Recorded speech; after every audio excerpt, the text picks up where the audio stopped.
أعوذ بالله من الشيطان اللعين الرجيم. بسم الله الرحمن الرحيم. الحمد لله رب العالمين بارئ الخلائق أجمعين، ثم الصلاة والسلام على البشير النذير السراج المنير العبد المؤيد والرسول المسدد المصطفى الأمجد حبيب إله العالمين أبي القاسم محمد.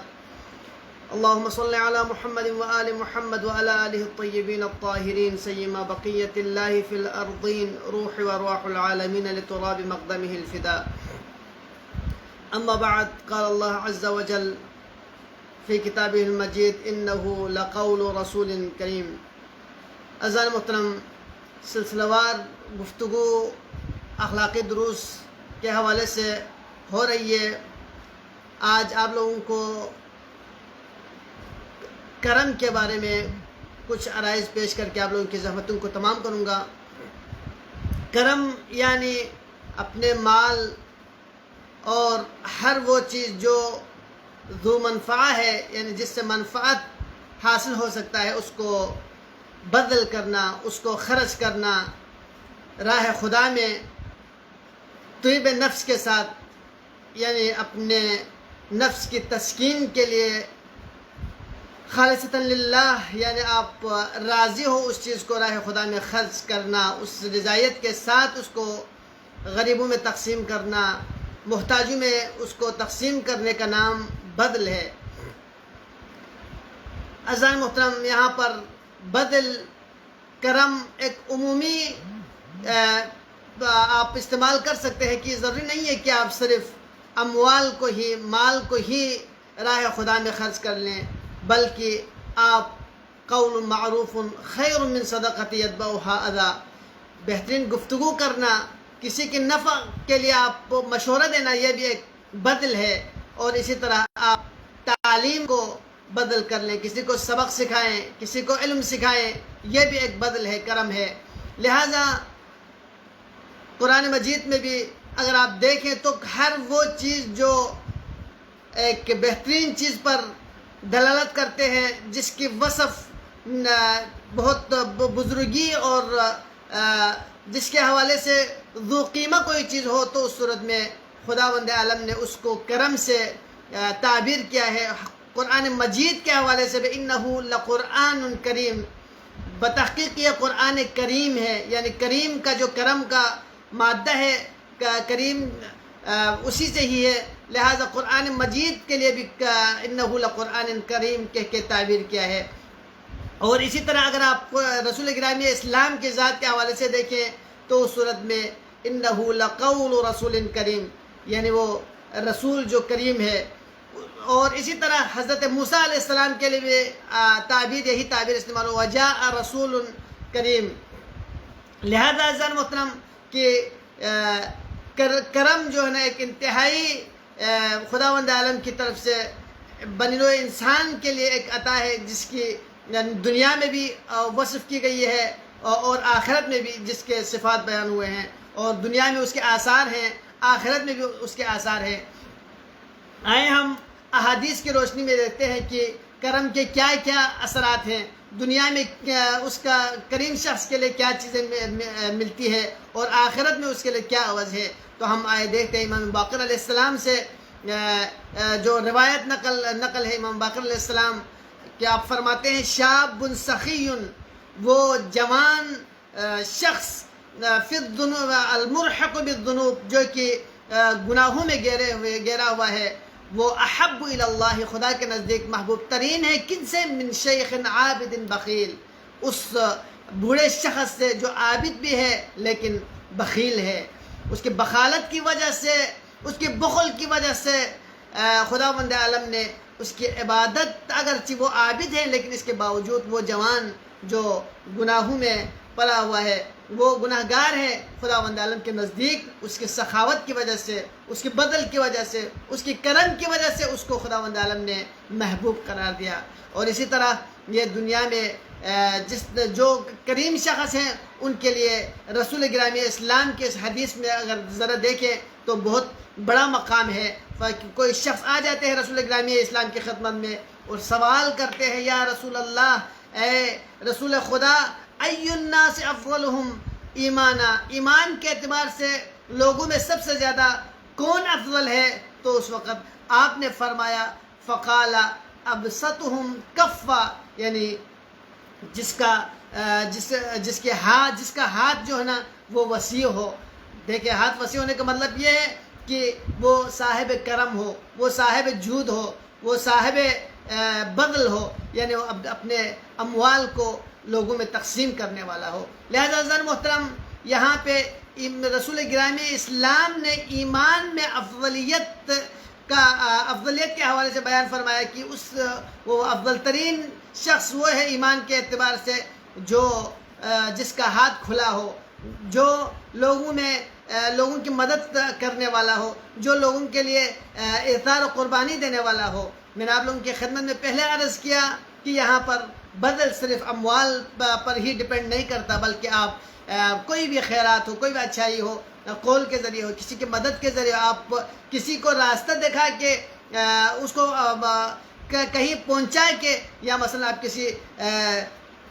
نابینے کا سہارا بن کے بھی جو نا آپ اپنے جو نا عمر کو، اپنی جسم کو بھی جو ہے وہاں پہ خدمت کے لیے مقرر کر کے آپ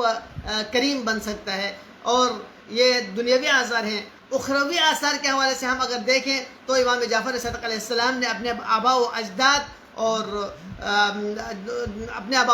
نے جناب رسول گرامی اسلام سے نقل کیا ہے، السخی قریب من اللہ، سخی جو ہے نا خدا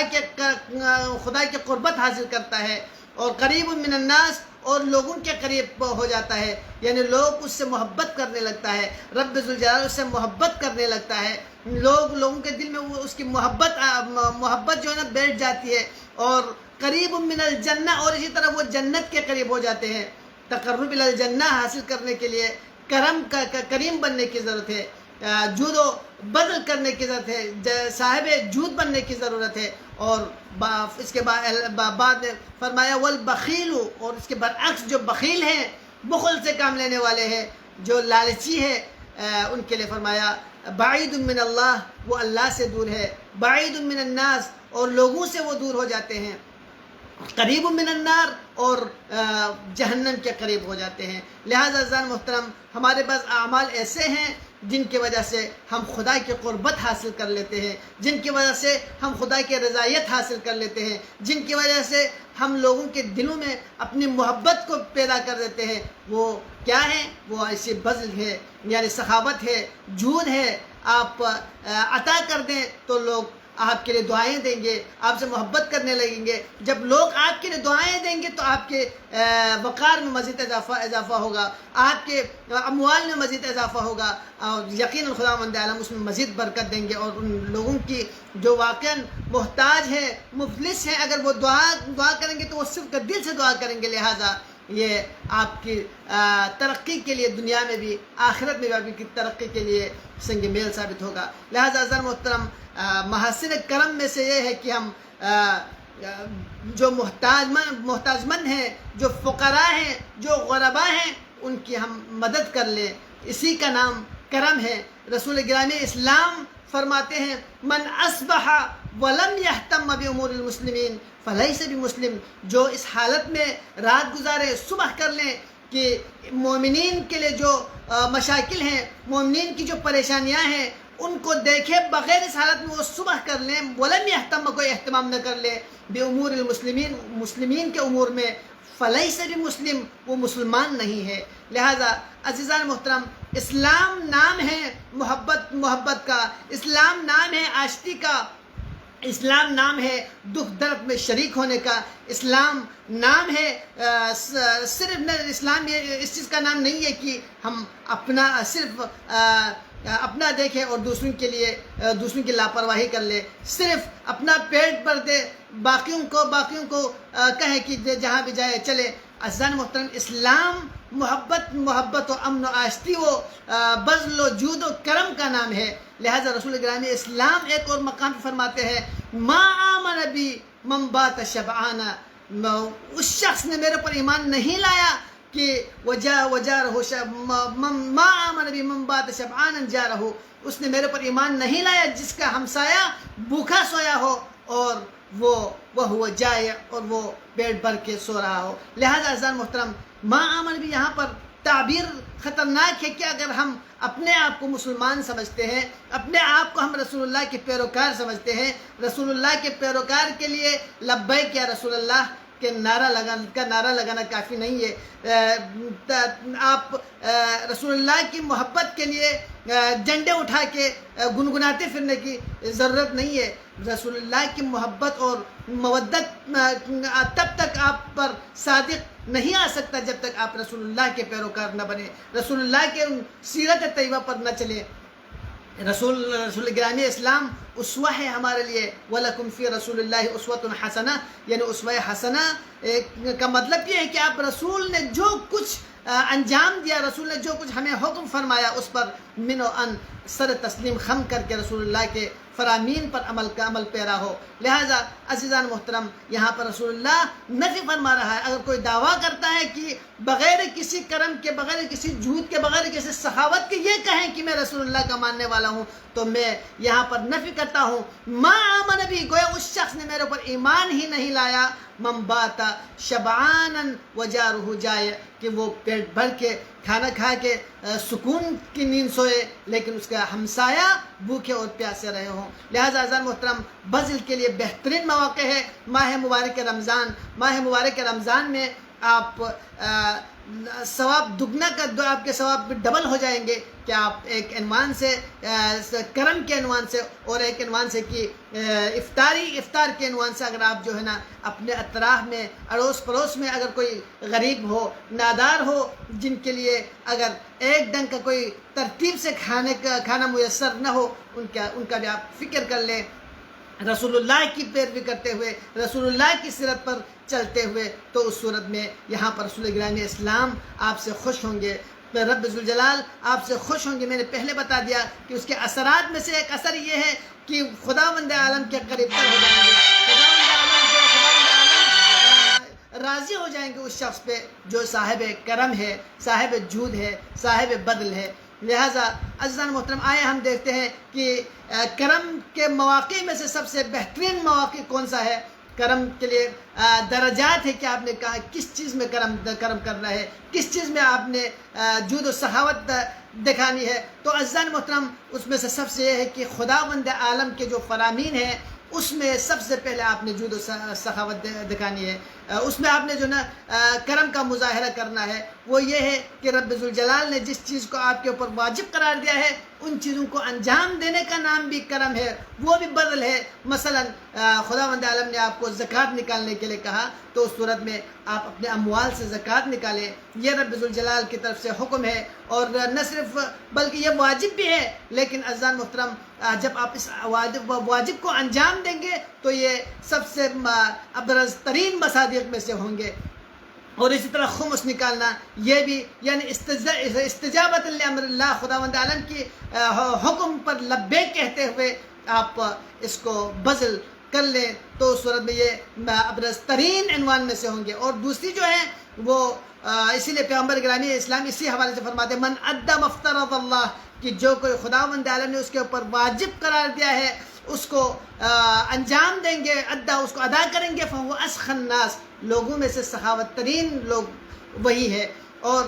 دوسری بات، اس کا دوسرا درجہ ہے، یعنی پہلا درجہ سخاوت کا اور بذل کا، کرم کا، جود کا، یہ ہو گیا کہ آپ خداوند عالم نے جس چیز کو آپ کے اوپر واجب قرار دیا ہے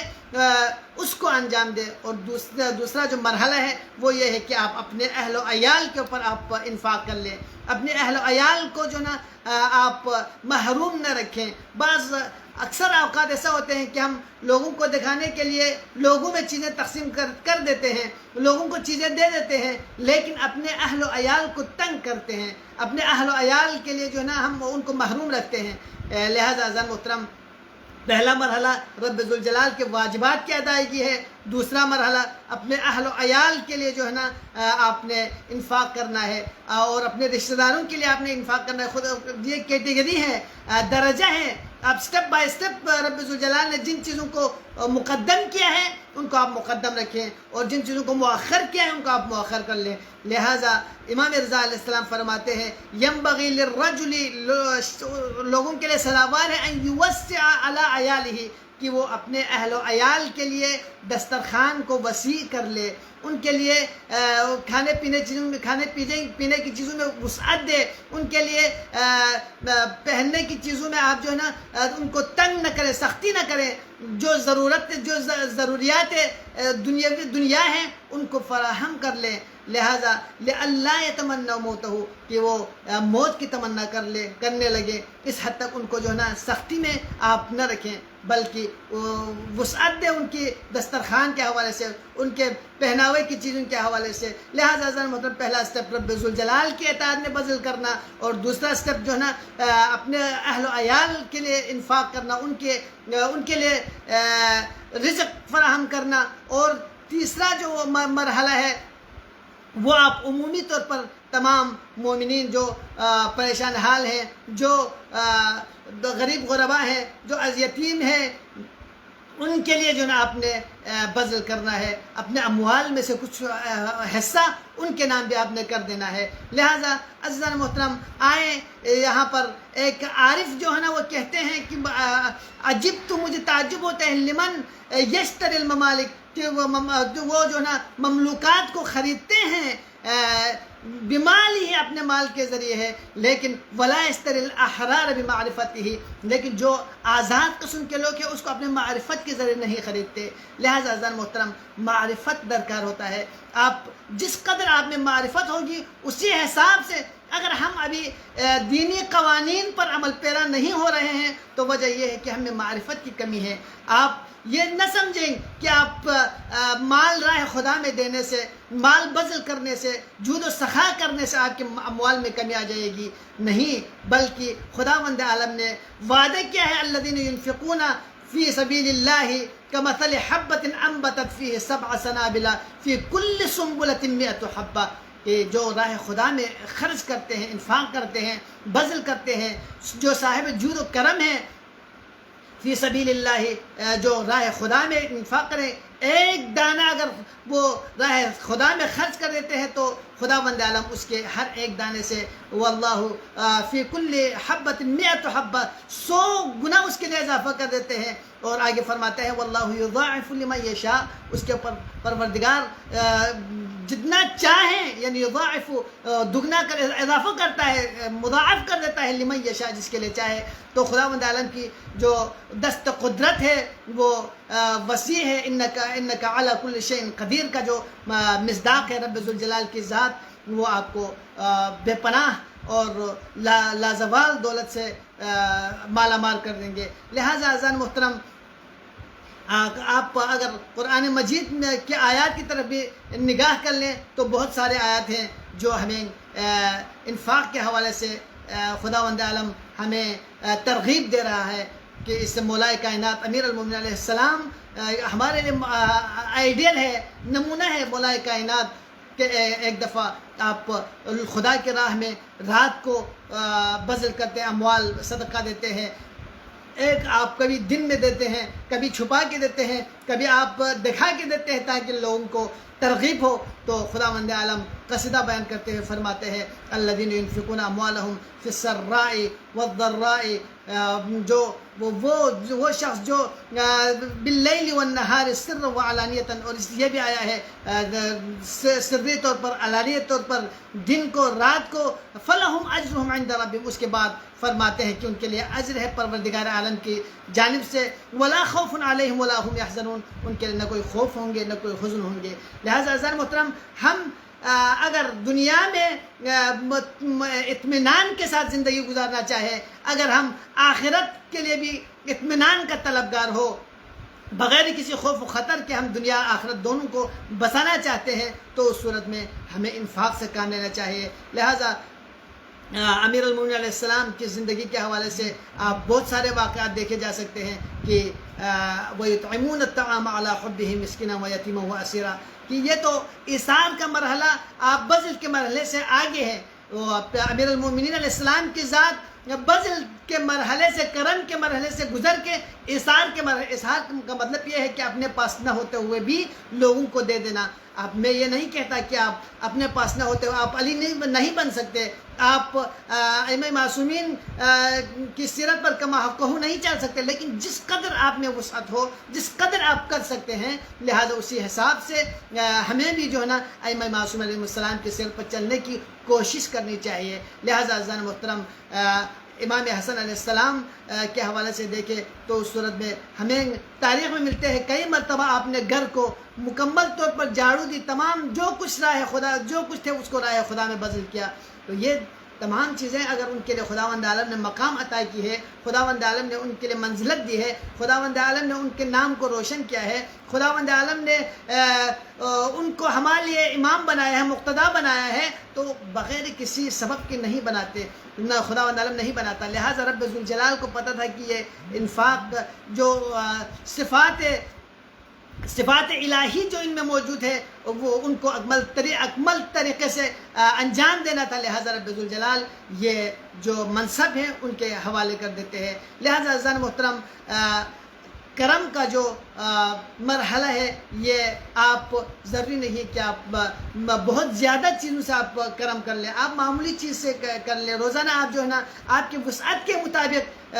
اگر آپ ایک پانی پلا سکتے ہیں تو ایک پانی پلائیں، یہ بھی کرم ہے. اگر آپ کھانا کھلا سکتے ہیں تو یہ کھانا کھلائیں، یہ بھی کرم ہے. اگر آپ کسی کی مدد کر سکتے ہیں تو آپ کسی کی مدد کر لیں، یہ بھی کرم ہے. میں نے آپ کو پہلے بتا دیا کہ یہ کرم صرف پیسہ دینے کو کرم نہیں کہتے. آپ اپنے خدمت کے ذریعے بھی کرم کر سکتے ہیں، آپ اپنے قول کے ذریعے، باتوں کے ذریعے بھی آپ کرم کر سکتے ہیں. لہٰذا ماہ مبارک رمضان ماہ تزکیہ نفس ہے. ماہ مبارک رمضان میں ہم نے ان چیزوں کو سیکھنا ہے. ماہ مبارک رمضان رب ذوالجلال کی طرف سے ہمارے لیے ایک عطیہ ہے کہ ہم اپنی ذات کی طرف متوجہ ہو جائیں، اپنے اعمال کی طرف متوجہ ہو جائیں، اپنے آخرت کی طرف ہم متوجہ ہو جائیں، رب ذوالجلال کے ان فرامین کی طرف متوجہ ہو جائیں. لہٰذا ماہ مبارک رمضان کے ان قیمتی اوقات سے ہمیں استفادہ کرنا چاہیے، اور یہ اوقات ہمارے لیے بار بار نہیں آ سکتا. رب ذوالجلال نے ہمارے لیے یہ ایک دفعہ پھر ماہ مبارک رمضان درک کرنے کا شرف عطا کیا ہے. بہت سارے لوگ ایسے تھے کہ جو پچھلے ماہ رمضان میں تھے، اب انہوں نے وہاں سے استفادہ کر کے اس ماہ رمضان میں پہنچنے سے پہلے جو اس دنیا سے چلے گئے ہیں، اب انہوں نے وہاں سے استفادہ کیا ہے تو ان کے لیے خوش قسمت ہے وہ لوگ. لیکن اگر وہ اس ماہ مبارک رمضان سے کچھ استفادہ کیے بغیر دنیا سے چلے گئے ہیں تو اس صورت میں ان کے لیے حسرت کے علاوہ، افسوس کے علاوہ، افسوس ملنے کے علاوہ ان کے لیے اور کوئی چارہ نہیں ہے. لہٰذا ہم بھی قبل اس کے کہ ہم بھی یا لیتنا کہنے کا وہ مواقع آ جائے، قبل اس کے کہ ہم بھی حسرت کی نگاہوں سے دیکھتے رہنے کا وہ موقع آ جائے. لہٰذا ہمیں اب بھی خداوند عالم نے ہمیں مواقع دیا ہوا ہے، ہمیں فرصت دی ہوئی ہے. لہٰذا ان فرصتوں سے ہمیں استفادہ کرنے کی ضرورت ہے. رب ذوالجلال کی بارگاہ میں دعا گو ہیں کہ پروردگارہ ہمیں ان مفاہیم کو سمجھ کر ان پر عمل پیرا ہونے کی توفیق عطا فرمائے. میں سب سے پہلے اپنے نفس کے لیے دعوت دیتا ہوں، اور اس کے بعد آپ تمام عزیزوں کے لیے دعوت دیتا ہوں اور دعوت فکر دیتا ہوں کہ ماہ مبارک رمضان میں ہم کوشش کر لیں کہ جتنا ہو سکے اپنے تزکیہ نفس کرنے کی، معارف قرآن سمجھنے کی، معارف اہل بیت علیہ السلام سمجھنے کی. لہٰذا رب ذوالجلال کی درگاہ میں دعا گو ہوں، پروردگارہ ہمارے اس قلیل عبادت کو اپنی درگاہ میں قبول و منظور فرما. پروردگارہ ماہ مبارک رمضان میں تزکیہ نفس کرنے کے ہمیں توفیق عطا فرما. پروردگارہ ہمارے گزشتہ گناہوں کو عفو درگزر فرما. پروردگارہ جن مومنین نے التماس دعا کے لیے بندہ حقیر کو ریکویسٹ کی ہے، مختلف وساطت سے، سوشل میڈیا کے وساطت سے یا بالمشافہہ، پروردگارہ تمام ملتمسین دعا کی تمام حوائج کو برآورد فرما. جو پریشان حال ہیں ان کی پریشانیوں کو دور فرما، جو مشکلات میں ان کی مشکلات کو آسان فرما، جو بے اولاد ہیں انہیں اولاد نرینہ عطا فرما، جو صاحب اولاد ہیں ان کی اولاد کو صالح بنا دے. پروردگارہ قلب مطہر امام زمان کو ہمارے اوپر راضی و خوشنود فرما. پروردگارہ امام زمانہ کے ظہور میں تعجیل عطا فرما، ان کے نیک اعوان و انصار میں ہمیں شمار فرما. پروردگارہ بحق محمد و آل محمد ہمارے عاقبت بخیر فرما. پروردگارہ ریا سمعہ سے ہمیں بچا کے رکھ. پروردگارہ ہمارے اس قلیل عبادت کو اپنے درگاہ میں قبول و منظور فرما برحمتک یا